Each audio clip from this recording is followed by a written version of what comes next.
DTZ Entertainment Presents Coffee Bar Stories, a talk show adjacent comedy podcast with your three hosts, Dad, Son, and Bubba. Live from the coffee bar, it's your DTZ News.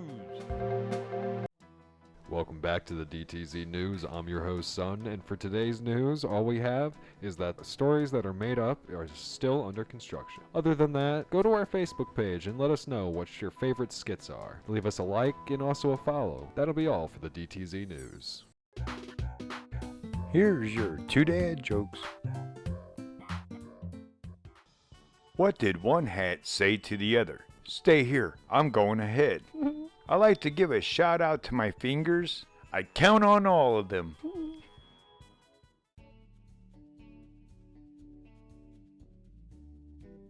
Hi, welcome back to the Coffee Bar Discussion, and I'm your host, Son, and I'm here with Dad and Bubba, and Howdy. for today's discussion, I figured, it's kind of a bad time to talk about it considering it's January, but your favorite outdoor activities, anything that you would have to do outdoors, basically. And I'm just going to throw out my first one of my favorite things to do, usually in the summer, if I have time, is kayaking. I actually really, really enjoy kayaking. It's actually really fun. Yeah, kayaking's fun as hell. I did it in Alaska. That was sick. Yeah. Never been. Never been kayaking? Nope. I've had mini boats, canoed, rafted. Never kayaked though. Yeah, I've been on a few boats and a jet ski and a kayak, and that's all I've been on for water. Oh, well, see, I had, and when I was a young guy, probably 20, I guess, I had a small 10-foot John boat that we'd use for frog gigging, and then I bought I think it was a 14-foot runabout. That one, it had its windshield. It's more for your pleasure boating on the lake. Yeah. You can, like, we pulled tubes and stuff. We didn't do water skiing too much because it hurt people's ankles, and not a lot of people liked it. Yeah. So we just got tubes that way. Everybody that went along. Plus, drinking beer on the lake was more the gig than actual doing the other activities. One thing that I haven't done, because I've been on a boat with my buddy a few times, Fluffy. When he went hunting, I went with him one time, and we took his buddy's boat there to his little hunting place. But I've never been on, like, a lot of people that, like, at least for where we live, a lot of their favorite things to do is like float trips in the summer, and that's one thing I've never done is a float trip. Float trips they're pretty good. They're pretty fun if you are prepared for it. Do the right type of float trip for you. Yeah. I will not do a canoe one ever again.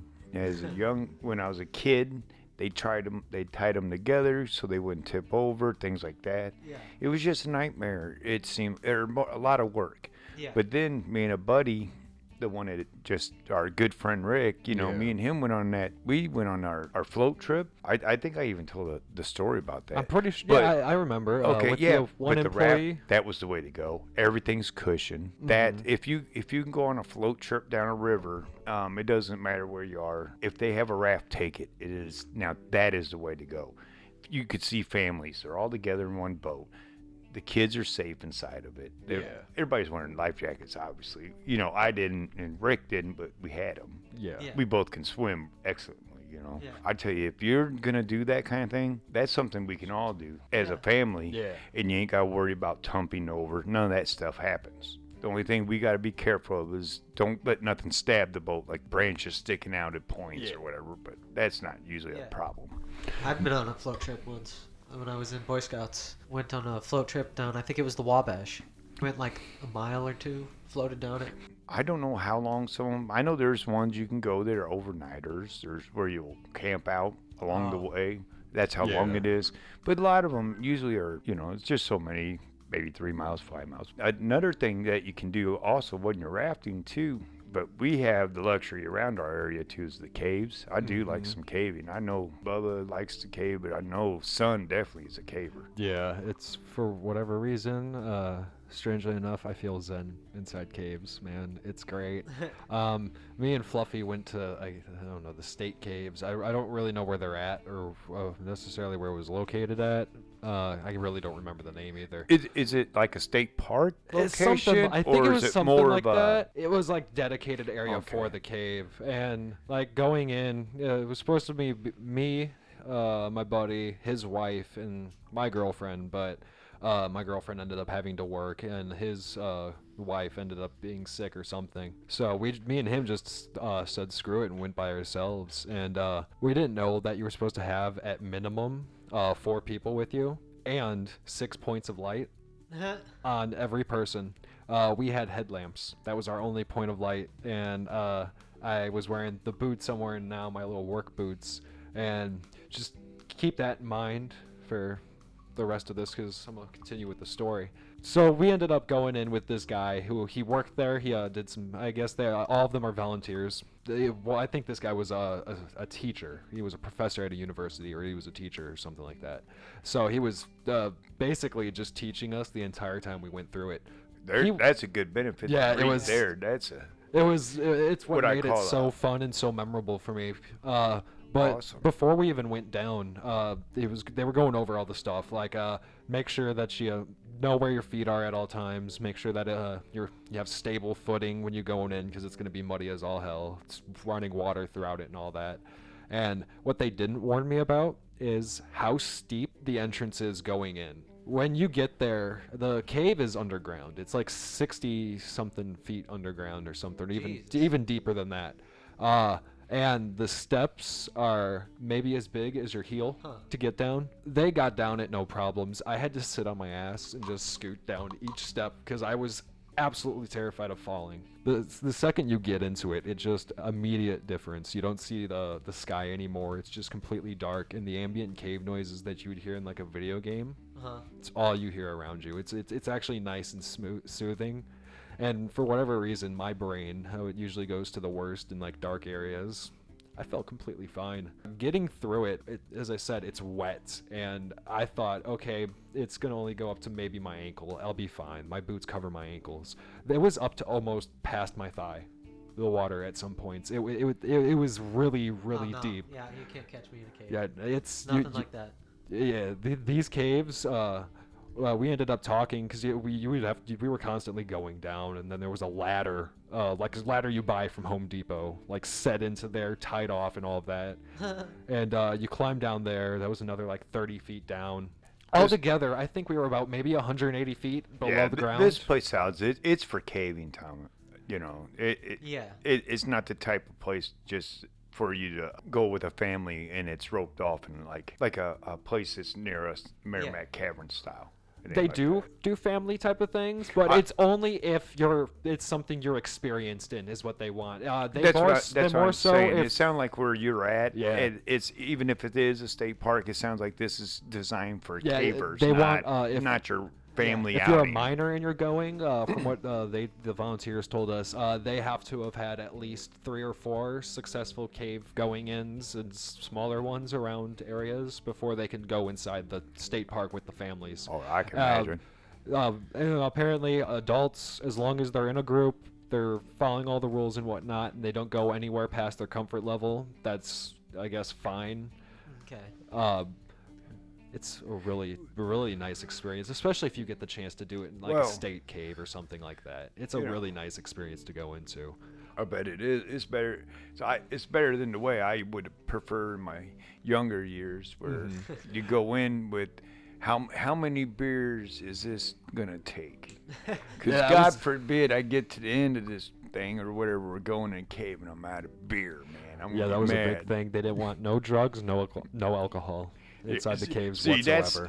That goes to show you how old I am in the mentality of my youth. We counted by beers. Yeah. But I can see that. But like you said, that's for cavers. Yeah, that's not for the caves you're going in. You don't even want to risk it. Even to smoke a joint, you don't want to risk it. Hell no. God forbid the joint hits you a little too hard and you get a little wobbly. You're going. Now I'll tell you, a cave you can get. You can't do it in the cave and everything because it's a tour that goes, there's a person you got to follow on this that takes you through it, and it's all roped off. Everything's safe to do. Is at the Merrimack Caverns because it's lit. Everything it is. Oh, but sounds now cool. this is a great tour. This is a family thing you can do. But if people like us, we get ripped stone before we go in. It's one hell of because me and my cousin, when I was a teenager, he wanted to go for the tour. So we got I got high camp and stuff like that, and then we went. Yeah. Now that was a treat. That was something. The way the rocks and everything, you know, the stalactites, the stalagmites and stuff, but the light, they put lighting in there, and it was just like, holy crap. The They caves even that- have a restaurant in the cave, in one of Yeah. their caves there. That's real cool. The caves that like you, Bubba, would more so want to go into are ones that are not as claustrophobic as the state one I went to. Yeah, because no, my favorite thing to do is like, it's actually the complete opposite. It's hiking and like. I was gonna touch on hiking that. up Hiking mountains. is another one of my. Surprisingly enough, I don't mind taking a good old hike around places. Yeah, and when I went to Alaska, I hiked a mountain for the first time when I was younger, and it was just Mount Flat Top, not really huge. You don't have to like climb rocks or nothing. It's But- got a trail that goes to the top, and I mean that's it's- still pretty cool. it's sick. Yeah, I bet the view was. Yeah, the view, and then the entire walk, you get to see some really cool shit. Yeah, and I'm sure anywhere in Alaska near the mountains probably looks majestic as all hell anyway. Rivers, trees, the trails are all dirt. There's no like, it's all wilderness. Oh, in Alaska, definitely. You gotta. Pretty much everywhere's pretty scenery if you're away from any major townage, And which since the there ain't that much of townage. Since the, I guess, height, so every time you go around over there'll be some part of the trail that's covered in snow. Some that isn't. Yeah, I can see that. That's pretty cool. That's what I mean. You got to experience something that none of us in our family have, but Yeah. that is lifelong benefit to you. That's a Yeah. memory that no one can take from you there. That's pretty cool.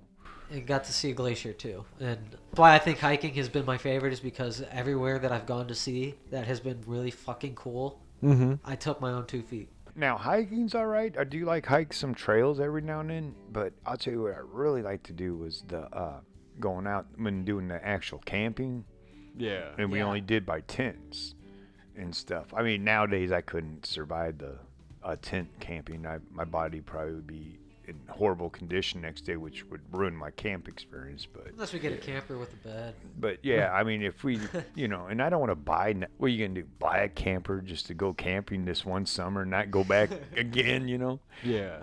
that kind of thing. I think you can rent them, but you know, I definitely, if I go camping, might as well go do a cabin. Yeah. Oh yeah, definitely. At my age, in the youth, it'd have been tents. Cause I even done it along a creek. We camped on the side of a creek on the sandbar of it. Yeah, the Scouts is what got me prepped into all the outdoor stuff. Is like, I went to multiple summer camps. Oh yeah. Did a lot of outdoor stuff, so that's something I like to want to do more, but I like to do a lot. And son, do you do the hiking, or do you? I do enjoy hiking actually, mainly because whenever I hike, I usually get stoned. But I do like hiking, and for whatever reason, maybe it's because for the most of my life, if I had to get anywhere, it's got to walk. So any little type of place I'm going to is kind of a mini hike in its own. But I don't mind walking, and if I get to see cool stuff and all that, or even to walk through a park or something, or even like a little, I don't know, I guess like go to an island, walk around a little bit. Where we used to live, they had that Boy Scout island thingy. Like to Yeah. go onto there. Believe it or not, I actually never had the chance to go over there. You never got on that island? Nope. I wasn't even a Boy Scout when I was on that island. I just never had the chance, and at this point, I'm too old to be doing any type of hop on over there in a little paddle boat type of thing. So, but from what I heard from being older, that it's just a cesspool of condoms, wrappers, and Swisher wrappers, and some kid told me just long lost dildos, and I don't want to believe that one. That's a little too scary. If it's an abandoned one, it might be. I don't know, but I know you can't even go on it any longer. Oh yeah. That place is well protected nowadays, because they created a whole thing out in that area. I seen that when I was there. No, you know, I mean, my buddies, we walked past it quite a few different times, and I didn't even care to look at it. I wanted to go out to it. I was stupid and young when I was doing this, so Yeah. just keep that in mind.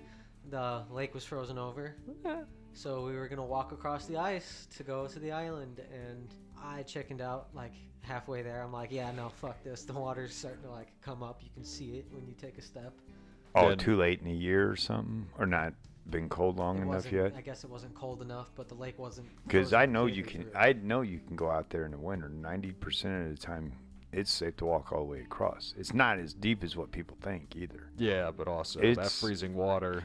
And that and a little trivia on that lake, they went to dredge it for whatever reason. It must be a ecological type thing Yeah. they were Yeah. doing, and they started dredging it, and because its location, they started coming up with bones and 2 or 3 bodies, actual bodies still, because they're in plastic bags and Oh, stuff my. shit. out of there.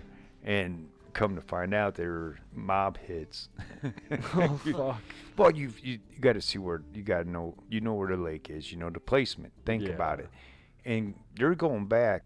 Go back probably in the 50s. These people were dumped in there. Oh yeah, probably. If not 60s. So they've been in there quite a long time. So think about that area. Yeah. It's around. It was all woods with like a dirt road to it. It was hard to get Probably. to unless you knew. Yeah. So I mean, for the mob, the dump bodies back there, it was probably a normal thing. Because I thought it was odd that they were going to clean that lake up, but you see what they did Yeah. around it now. I mean, Oh, I yeah, understand definitely. what the ecological part of it was, and then the actual what they've done with it. 'Cause Yeah. it's a whole thing out there now. The whole ecological center is not there anymore, though. Sadly, they there's- tore it there's- down, and I don't there's- even know why. They're doing a whole change up out there. It's I used to spend a lot of time there. I remember going once. That's about it. I remember there being a huge slide. Yeah, there's a huge slide, and there's a lot of stuff you can study about Animals, ecology, all that. I took you guys there. I remember that. I used to Yeah. go We there all walked. the We damn walked time. it. We would go. You've been there more than once. Oh yeah. Okay. I was gonna say I've taken you guys there 2 or 3 different times, as long as they were open, because we'd go down there after, like, take you on the break trails, how I let you play in the woods, and we Yeah. do all that stuff. We go all the way down to that place if it was a weekday, Mm-hmm. and that way you can go in. Because I know Saturday and Sundays it's closed. I do know that, or it's maybe open for party or something. I don't know. They may. Yeah, I'm not too sure about that, but myself. I know guys have been in it. And like you said, it wasn't. Yeah. You walk over this little bridge with the fish, and there's Yeah. a slide for you guys. Yeah, I used to go in there after school sometimes, and I thought it was a fun place to be. I was Yeah. usually there alone, so I fed the fish and stuff. And for a while, I was thinking maybe I can work there when I got older, but Well, that's not going to happen anymore. So it was no. back then. sadly, it's gone. Yeah, the gift shop wasn't doing that well. Basically, I that person guess there is not. monitor that so people ain't coming and trashing the place. That's what it's basically for. Because I believe it was funded by like Probably the city. a state grant or city county grant like that. It's doing on a base of education, definitely. On the money wise, it was probably coming out of education. Because that fund. wasn't technically on the one side; it was on the other side. Yeah, I know what you're saying, but yeah, it's most likely on the educational funding budget Yeah. Yeah. is what it I was see. probably come from. But it was a cool place. That's the big thing why I like the outdoors and stuff in the woods. You can get away. Yeah. Yeah. As a molder, I don't get to do it as much. Life, gets Life gets hard. it gets a little more complicated, and your moments of when you think you can get to it, something always wants to intervene and Always.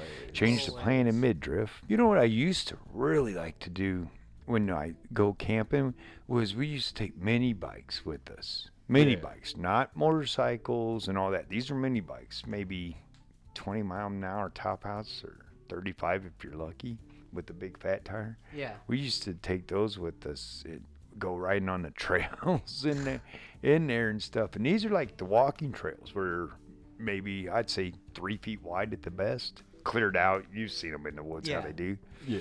and stuff. We used to take our mini bikes back in there. Me, and stuff. Oh man, talking about battered and bruised.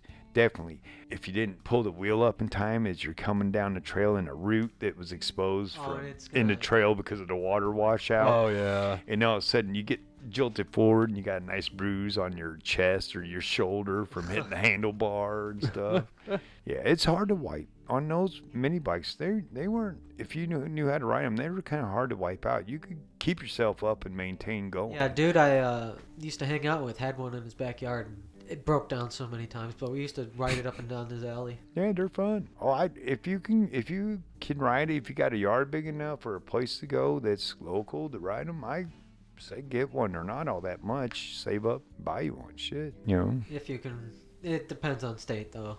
Well, that's what I mean. I mean, I ain't condoning doing something that's unlawful, but, definitely something fun to look into. Oh yeah, definitely. As for outdoor sports, though, I don't really have a favorite. Like, I can't say I really, really enjoy fishing because don't do it that often. I don't really like basketball, baseball, football, nothing. None of that. Oh, no. My only favorite outdoor sport, I guess, it would be like skateboarding, and I don't even do that much. Oh, you know what? Actually, I forgot that. Well, if we're doing... The only things I would care to do would be more like throwing horseshoes. Yeah. That's more barbecue style stuff. Yeah. Actually. But sports, no, I don't do none of the sports activities anymore. I'm not a big fan into watching them nor playing them, so. I'm a bad basketball player, that's all I know. It's like I got a buddy, he does a summer league still. And I'm like, man, Oh, man. That's too much work. To me, I'm going to get hurt. I can't risk that kind of shit. Yeah, no. I think that'll end coffee bar discussion. So stay tuned for the next segment.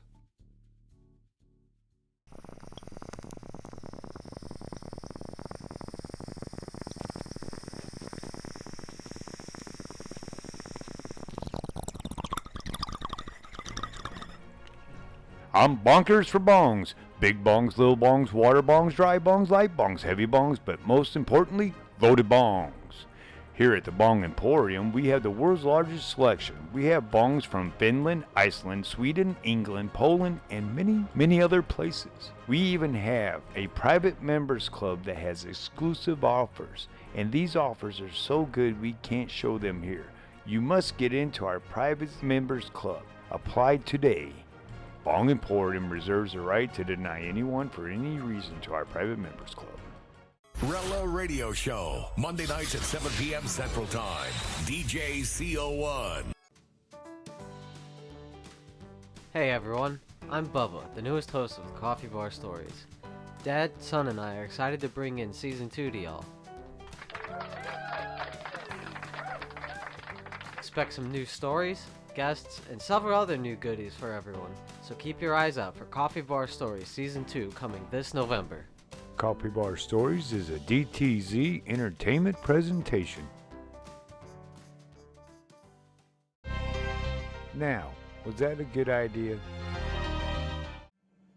In August, a kitchen worker at a Texas juvenile detention center noticed a strange delivery. 375 pounds of beef fajita, an item they had never served. Turns out, since at least 2008, the prison's food service administrator had been ordering fajitas for the center, but instead of them going to the kitchen, he sold them to the nearby restaurant owner and pocketed the profit. 6 days after the delivery that Gilbert failed to intercept, he was arrested, swiftly ending a decade-long $1.2 million crime. Gilbert pled guilty to theft by public servant and was sentenced to 50 years in jail. I guess this means the case was all wrapped up. Definitely was not a good idea. No. Get drunk for us.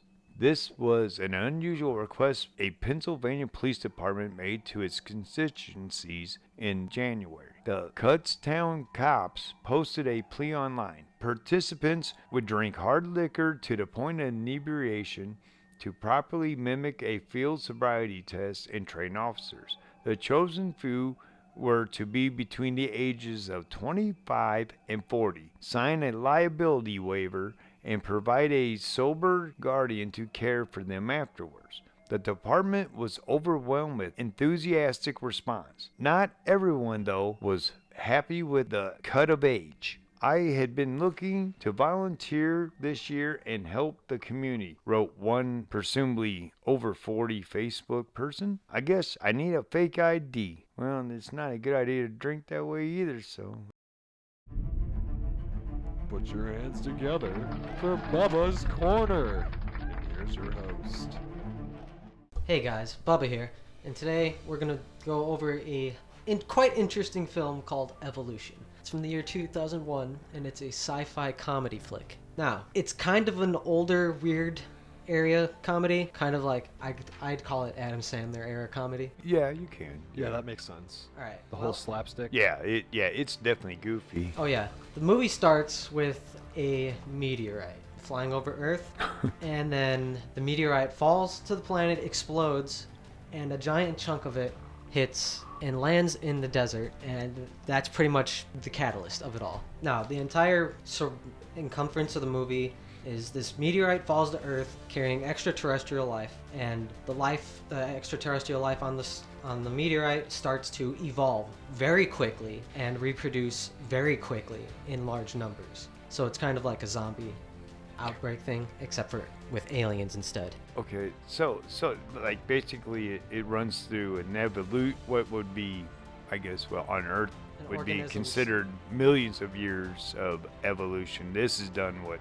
In like just a couple weeks. I think the whole place over, I want to say 4 weeks. Okay, coming from plants to Yeah. organisms that turn into actual Yeah. So critters, I guess. It starts off with a phone call, of all things. This firefighter trainee was out in the desert and witnessed a meteorite fall to the planet, and it hit his car and blew it up. So it starts like that. Boom. The person that gets the call is Professor Harry Block. He's a geologist, scientist, and a teacher at Glen Canyon Community College. Okay. Oh, yeah. Oh, there you go. You know you're doing well when you're at the community college level. Yeah, and then that's the big bucks. Dr. Ira Kane.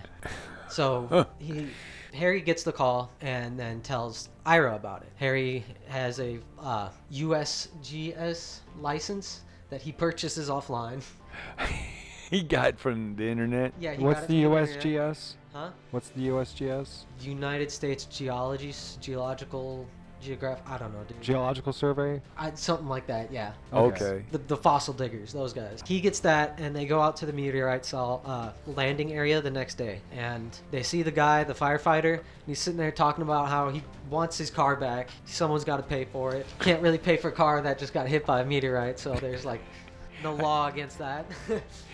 But yeah, how do you explain that to your insurance company? Yeah. I guess? Yeah, and these guys, they mess around with the cops, and then they go into the cave and find the meteor. They start taking samples of the meteor, just like breaking off a chunk, and then they find out that the rock bleeds. Oh. So they take the meteorite back to the lab. Oh, the sliver they chunked off of it or Yeah, whatever they take came it off. back to the lab, and the liquid that was coming off the rock, the blood, was an alien organism. They look at it underneath the microscope, and it's like it starts producing very quickly through mitosis. I was Yeah. gonna say mitochondria. That's the powerhouse of the cell. And yeah, these are single cell organisms, and they were very few, but grew rapidly. Iro takes this to Harry, and Harry's just like in the middle of a volleyball game or something because he's a coach as well. And he's like, hey man, something really cool off that stuff we found last night. You might want to come take a look. And he starts talking to him about it. He's like, hey, those aren't existent building blocks of our life form. Yeah. They're producing really fast, and they came off that meteorite. And then Harry's just like, yeah, dude, whatever, blah blah blah. Goes back off, and then Ira grabs and goes, no, dude, look, seriously, it's aliens. We can get a Nobel Prize for this. And then they start. Then that gets them all into science mode. Now they go back, quite literally, the next day to take a look at it, and they take the class on the first field trip. Whose class? It's Ira's class. Okay, because he teaches science at He the teaches community yeah, college. Okay. biology. And Okay. so he takes the class there Oh Lord. as an excuse to go and get more samples from this meteorite. Oh, okay. So they go back, and what was previously an empty cave with just a meteor in it Right. was now dank. It had like a fog over the ground, Mhm. and there was all sorts of like mushrooms all over. It's my type of It started making an ecosystem. Yeah, it started to form an ecosystem, a all self-sustaining mycology. ecosystem. Holy cow. And then one of the girls that's in the class starts to freak out. She's like, hey, I don't want to be girly or anything, but I think there's something moving around on my feet.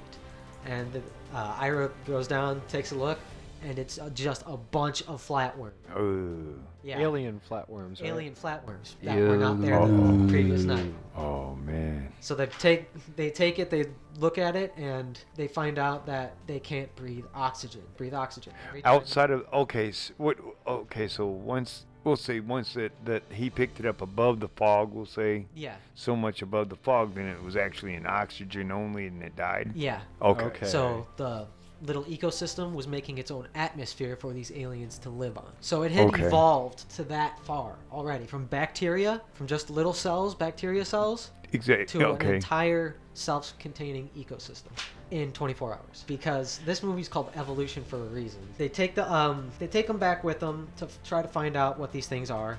Yeah. To study them more, and they're looking at them and then talking about them and saying how, oh, they're just a couple flatworms, there's nothing big about that. And Ira's sitting there like, no, Harry, this is huge. They were just cells yesterday. And then they both stop and they look at the glass that they had kept the worms in, and they were starting to split from each other. Okay. So they found out in that moment that these things can reproduce, but they do it through mitosis. So they just literally split themselves apart. Yeah. Which means they're growing still even faster and larger. Yeah. Oh, they're definitely evolving quickly. The following morning, the movie moves on. It goes to the following morning.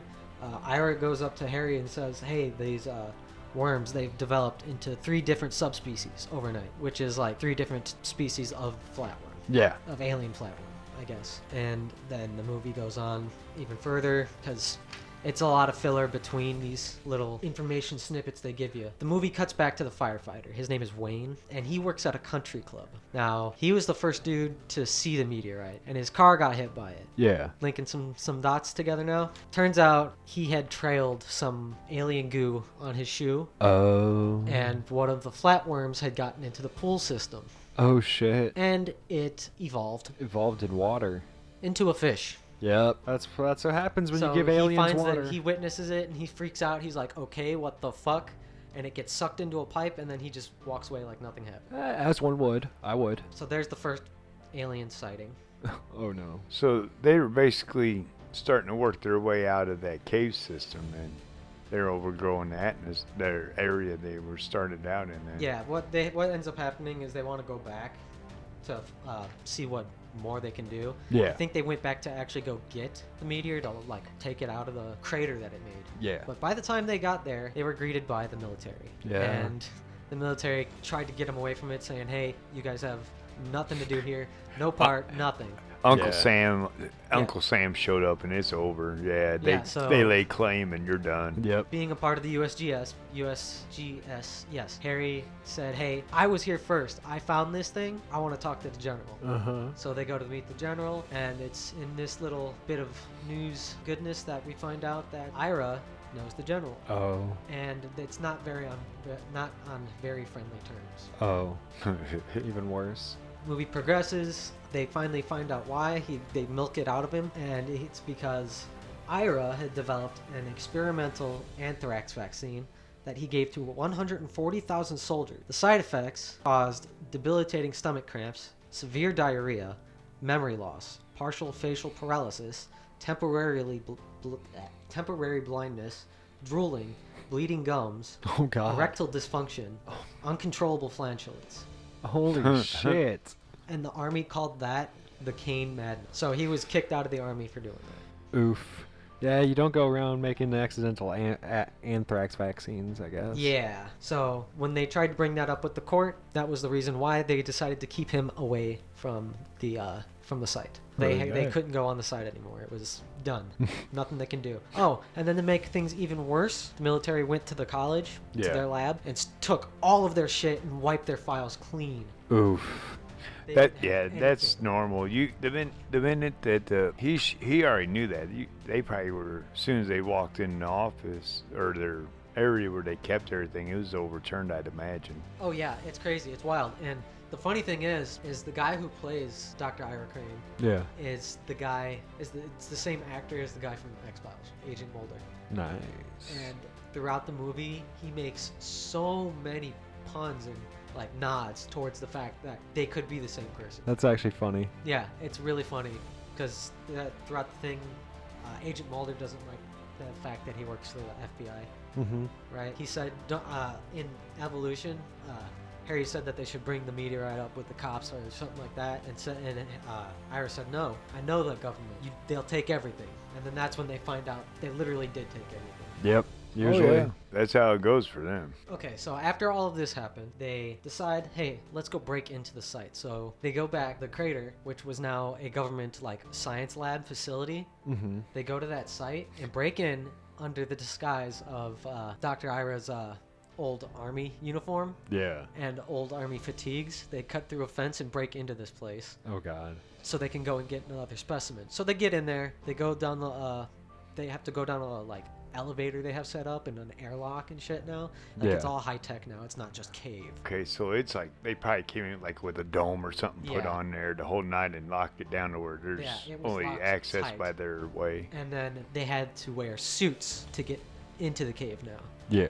Like airtight suits with oxygen running through them, because the atmosphere in the cave had probably gotten to the point where it was, if humans breathe it, They're dead. it's toxic. Yeah. So they go down there. What before was just a bunch of mushrooms and worms was now an entire damn near rainforest of alien bugs, Ew. animals, and plants. Just all sorts of creatures and creepy crawly things that are down Nope. there. And they're sitting there and they're looking at it all and they're like, our babies have grown up. And they start to look around, looking at all of it. And Dr. Ira sees like a little crab alien thing. He's like, hey, get that.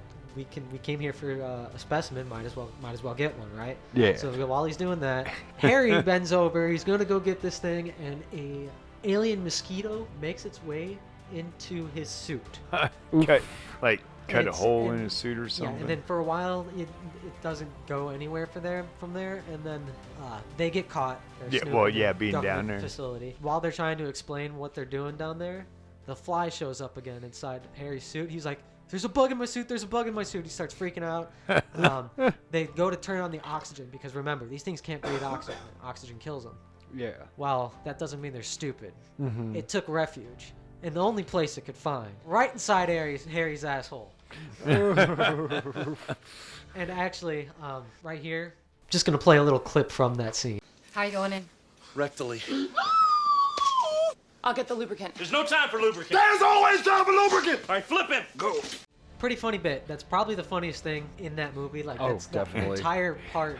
If you haven't seen the movie, you're missing Yeah. out. Well, I give it to the act. That guy, he committed to the role. I give Oh it yeah, to him. it was great. But yeah, they do get the bug out of his ass. The movie moves on, and it cuts back to Wayne yet again, the fireman who was working at the country club. He witnesses another alien. This time, it was an alien attack. It ate his boss. Oh no. There's a whole scene where he's like, I hate my boss. Da, da, da, da. Dude, Throwing a smells fit monkey about farts, yeah. working for the man, and Yeah, then the man and gets then- eaten. Yeah, and then the man goes out there to get his jollies off with some old lady, Oh. and ends up getting eaten by some like alien crocodile fish thing. So at this point, have they learned, like the ones that have been introduced to like the water and stuff, have they learned to kind of like breathe in that and be able to survive? Pretty much, yes. You don't find out until way later in the movie, but yeah, it turns out like that cave, the whole cave system is connected underneath Glen Canyon, and that's how they're escaping. Yeah, it's a catacomb of caves that run out and they have exits at multiple spots in different areas around there. So it's what it's done is just spread out throughout them. Okay. So he sees this thing and he witnesses it, and then the movie just cuts back over to Ira and Harry. Well, they have been caught at this point. Mm-hmm. So they had, I'll call her our third lucky member. She joins Yeah. in the thing and starts questioning them, like, why were you trying to get in so badly? You risked your friend's life. Had to stick some forceps up his ass and pull a bug out of it. And it turns out they finally want to, Ira wants to be the one to have been made that discovery that there was alien. And then the movie cuts back over to Wayne. Of course it does. Is walking into the college and Yeah. waiting for Ira and Harry, and he's like, hey guys, you remember that rock and shit? Well, take a look at this. And he's holding up that crocodile fish alien Yeah. thing. He killed it and he brought it to him. Okay.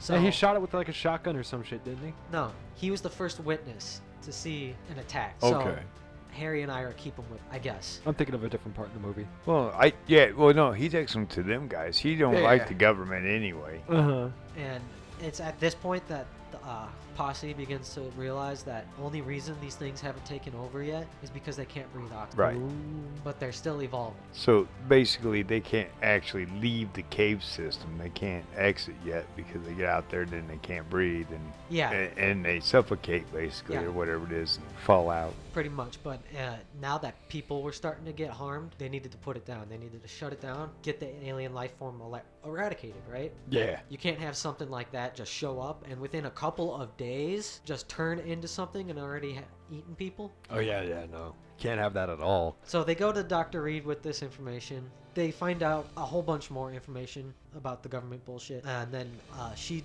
joins them. Another attack happens. This time it was a random civilian, not just one of the posse's links. It was just a random civilian gets attacked. They were hanging out with Ira and Wayne and Harry were hanging out, just talking about it. Wayne hears something about an animal attack, but they were only speaking in police code. Yeah. He's a firefighter. He knows that information. They go to find this animal attack. Yeah. And it's the random alien attack. And they find that, and then they search around some more and find a shit ton, like almost hundreds Oh god. of like dead and or dying alien birds. And these things are huge. Like kind of like pterodactyls. Yeah, So they're like pterodactyl. One of them coughs up a loogie before it dies. Mm. And the loogie turns out to be an evolved version of the pterodactyl things. Oh god. Because it doesn't die the moment it opens its mouth. It This- breathes. Oh. And then flies away. Oh no. They've learned. It's yeah, too late. Well, it acclimated to our environment. Yep, they're screwed. So now that all that's happening, start talking about, they chase this thing down, Yeah. and it breaks into a mall. So they get into the mall, and they come up with the plan on how to get rid of it. Mm-hmm. They get shotguns, and they hunt the fucker. That's the part I was remembering. Yeah, that's a pretty funny part, too. Didn't they do like a little song or something? I'm not singing. Oh, know, the guy. I- Yeah, the guy's like doing a call or something. Yeah, Yeah, they're trying to do like a caw, Yeah, that's right. tucky. Caw, tuki. And yeah, and they end up rescuing some chick who got kidnapped by the bird out of the dressing rooms, who was currently shoplifting. shoplifting. Oh. And then bird grabs her and takes her for the wildest ride. Oh yeah, I bet. So now they take this information back over to Dr. Reed, Yeah. and they have to come up with a plan. Now the governor is involved because other people have gotten attacked. This Scrambling. Yeah, they got every- soldiers out now trying to hunt these birds down yeah, by this and point. there's- definitely. aliens have already spread to the point where civilians are starting to realize that they're there. I mean, they Okay. kind of have no And the choice at governor this is sitting point. down there breathing down the general's neck like, why? Why are there aliens out there on my Arizona? Oh yeah. They come up with a plan to eradicate the aliens. Yeah. Napalm. Lots of fucking napalm. That doesn't seem to be the most civilian-friendly option, but okay, carry on. Nope. So the entire plan, they evacuate the city. They Mhm. evacuate the citizens from the city, run napalm through the caves, and set it ablaze. Kill the aliens. Okay. Well, at this point, kind of just got turned down by the army. They can't really do anything about it. They're trying to find out what actually kills these aliens because they don't actually know, and they're the scientists, so they're trying to find out if fire will actually kill the things. Well, Harry lights a cigarette with a match, takes the match and throws it into a petri dish that the government didn't take, Yeah. that was in the refrigerator, which is why it didn't evolve. So it's just a base compound, that organic material that they found in the beginning that was just blood. Throws a match into it and it grows huge and like amasses on the wall. They put the fire out and it's like a whole bunch of science stuff that I'm not smart enough to know about. They find out that the weakness for the stuff is selenium. The only problem was, how are they going to be able to tell the general to not use the napalm? Otherwise, imagine that entire colony going up in flames. Right. What it's gonna do to the aliens in there. I Yeah. know.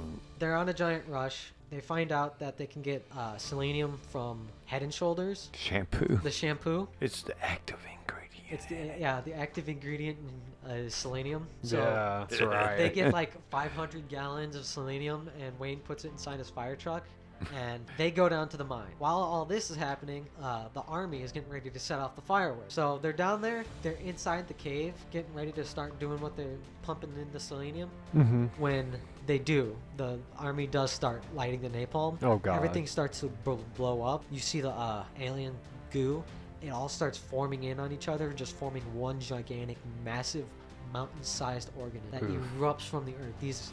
The scientists running out the entire time scrambling. When they finally get out and look at the massive size of the thing, they're like, okay, so what are we gonna do about this? And the army's sitting there freaking out like, why is it huge? Why is it huge? Cause y'all fucked up. They get on the fire truck and they go right underneath this thing, and they essentially give it a head and shoulders enema. Head and shoulders enema. Yep. Harry climbs up on top of the ladder of the fire truck, takes the fire hose and sticks it right up the alien's ass. The entity or whatever Yeah. it turned into. Okay. And they spray all 500 gallons of fucking selenium up in there, and then they get out of Dodge and the thing explodes. Okay, so I have a few things. Technically the army kind of helped. I mean, they got it all into one giant mass, you know what I'm saying? So it made it easier for them to kill. So, I mean yes, but also no. do you think that their plan would have succeeded either way? Yeah. Okay. That's the only thing I was wondering. All they had to do was coat everything with selenium, but the army made one giant butthole alien. Overall, I give the film a 10 out of 10. It's a good film. I watched when I was younger. I thought it was hilarious. I don't remember half of any of it. Now that you were telling it, because I don't remember the napalm part It's a at lot all. of information, and it goes by very, very quickly. That's my problem. Is I have a small attention span, and then sometimes I miss shit. Yeah, and it doesn't. I omitted a couple of stuff because it's just for time's sake. It's Yeah. Just, there's so much going on in the movie, and there's so much information thrown at you in such quick amounts of time, but it's perfectly kept, the tempo of the movie. Yeah. And it's hilarious. So I give it a 9 out of 10. That's a decent score.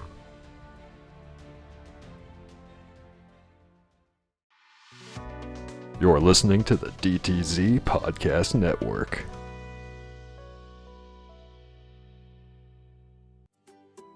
Welcome back to the DTZ Podcast Network Telethon. We're 2/3 away there to our goal of 100 million. So please, if you haven't donated, do it now, because we want to keep bringing you all the quality program you expect. And now here's Bubba from the Coffee Bar Stories to tell you more. Thank you, Jack. So if you guys don't donate now, we will be forced to cancel shows such as Dumbasses Handling Dynamite, Digging Holes for No Reason, and the critically acclaimed show, Planting More Than Flowers, fuckers! Please don't let these shows disappear. Donate now.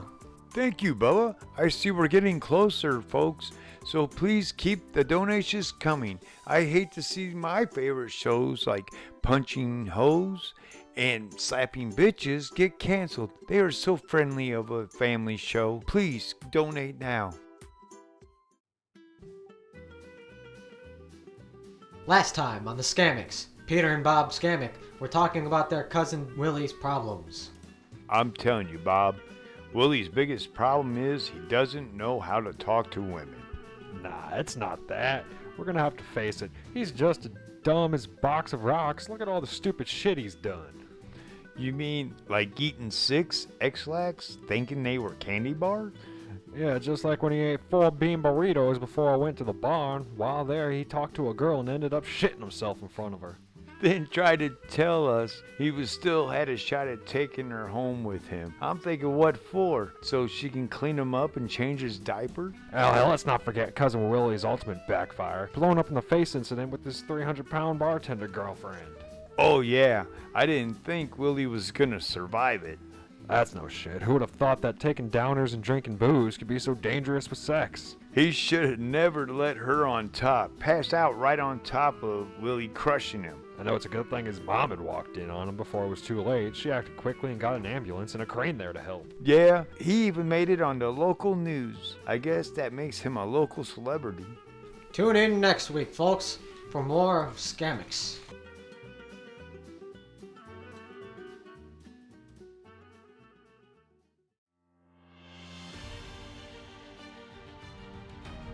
Alright, this has been Son, This is Bubba. And this is Dad. and this has been the Coffee Bar Stories. Thanks for listening. Don't forget to rate us 5 stars on whatever you happen to be listening to us on. And don't forget to like and follow the Facebook page if you haven't already. We hope to see you next time, so tune in because we got some exciting things to show you.